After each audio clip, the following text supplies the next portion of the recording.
I talked about the Eras Tour. So here's the moment you've all been waiting for. And I have one phrase, 2 words to describe the tour.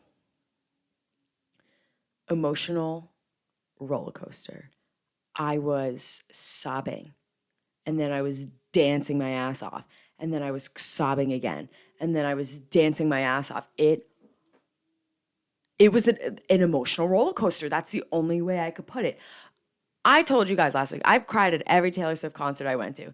Seeing her like standing up there, just looking around, thanking the crowd, it brings tears to my eyes. So the second she came on the stage, I'm like tearing up, and I'm like, whoo, but I'm not like really crying, but I was like, maybe it's single tear, but I was like, oh my God, like whatever. I did well through Lover. I was dancing, bopping around, like the Lover era, I should say. The Man, Cruel Summer, I'm screaming at the top of my lungs. And then we dive into the Fearless era, and I lost it at Fearless. I grew up with Taylor Swift. I was a fan of hers since Tim McGraw came out. Like right when she started breaking out, I was right there. So Fearless album was the songs like Fearless and Taylor Swift, the album I had on my iPod Nano. And I would listen in the car when my family went to church every Sunday and sing out loud. And I guess it was just overwhelming for me to see like this grown-up Taylor singing these songs that brought me through like my childhood. And she was dancing around and she did the heart, and I just started crying. But then You Belong With Me comes on, and Love Story, and I'm like, oh, all right, I'm here, I'm dancing again. And then she switched to Evermore, and Marjorie did me a good one because I lost my last grandparent back in March. So Marjorie is a song about her grandmother, actually, who was an opera singer, and her grandmother's vocals are on the track. So I'm sitting there, I'm like crying. I cried through that, and maybe a little bit through. No, did I? Yeah, Tolerated sent me. So crying through Evermore. She goes back. Reputation era. Oh, I'm dancing my heart out. I'm shaking everything. I'm like, knew he was a killer. First time that he saw me, like shaking my head. Badass. She goes away. Red. I knew that Red was going to be a tough one for me. Made it through 22. It wasn't until All Too Well, the 10-minute version, I lost it. At this point, I was shedding a few tears and kind of silent crying. At the times that I mentioned that I had like teared up, All Too Well 10-minute version, I was ugly crying. I took a video of myself. I was sniffling. I had mascara and foundation like melting off my face. All Too Well, the regular version, is the song that I would immediately put on anytime anybody hurt me. Anytime a boy broke my heart, a friend betrayed me. All Too Well is the first one that I put on, and I would just sit there with it on repeat, crying my eyes out to that song. So seeing her standing there, and also like when I hear that song, it just brings me back to specific people and specific memories in my life. Hearing her sing it out loud, emotional overload. I just couldn't take it. I was hysterically crying. And then she went right into Folklore after that with like The One. So I'm crying during that. I was crying during Betty. Because those songs, The One really gets me, where it's like, if one thing had been different, would everything be different today? That line, for personal reasons, really fucks me up. So I was crying through the first half of Folklore.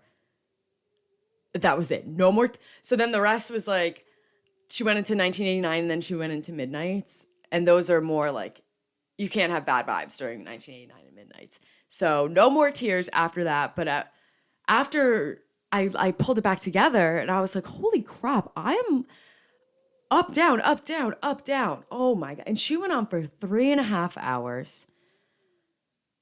And I will say, I've been seeing, the first time I saw Taylor Swift was when I was in sixth grade, Speak Now tour. And she was, this awkward tall girl who couldn't really dance, but she danced anyway. She has improved vocally, and her dancing skills have improved as well over the years. This was the best performance I've seen from her. She looked so confident. She was dancing so confidently. All of her shoes were red bottoms, by the way. And every time she does it bigger and better. If you've never been to a Taylor Swift show, it's more of like you're going to a concert, but you're also going to a play, a Las Vegas show. She could very well have a residency in Vegas, but I think that the venues are too small for her. And she took the time. I was sitting there recording. My favorite part of the concerts is when she sits there and just talks to us. That's what sends me into tears, because I'm like, she feels like my best friend and doesn't know who I am. But she took the time to appreciate everybody for the effort it took to get tickets and all that kind of crap. And then she proceeded to play for 3.5 hours, almost every single album. Nothing from Taylor Swift, but that's fine. And I can't wait to see what's next from her. I give her so much creds too. She has been she was dating Joe Alwyn since Reputation came out. Reputation was the first album that came out since she was dating Joe. And for her to be able to sing the songs from Reputation, from Lover, from Midnights, songs that she's wrote about him, about being so madly in love with him, knowing that they broke up however recently, we don't really know.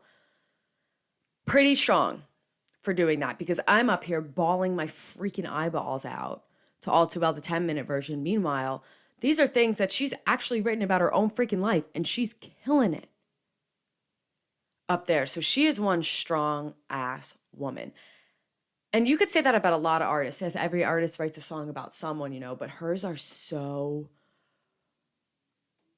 what did she say yesterday? She said, like, they're brutally autobiographical. That's what she called it. That's a perfect way to put it. But long story short, worth every single penny. And I'm smiling ear to ear. It's all I've been doing all day is just watching the videos. Oh, and I'm so excited for the future. And she's just so beautiful. And I don't understand why Joe didn't want to propose to her. But it's fine. Gosh, she's one strong woman. Anyway, that's enough of that. One more thing I want to talk about before we get into today's episode. Vanderpump Rules reunion part 1. I'm not going to talk about it for that long. I think that, first of all, James Kennedy is hysterical. I couldn't get enough of him. I just, his outbursts, the way that he acts, he's so dramatic, is just, I find to be very funny. And I think he's hysterical.